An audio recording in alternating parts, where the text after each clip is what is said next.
یہ بڑی مشکل ہے، آج کل بڑی مشکل ہے کہ جب نعمتیں اللہ دیتا ہے تو اس کو آزمائش نہیں سمجھتے۔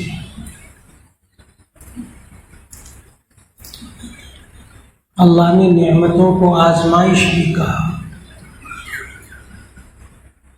انما اموالکم واولادکم فتنہ، انما اموالکم واولادکم فتنہ،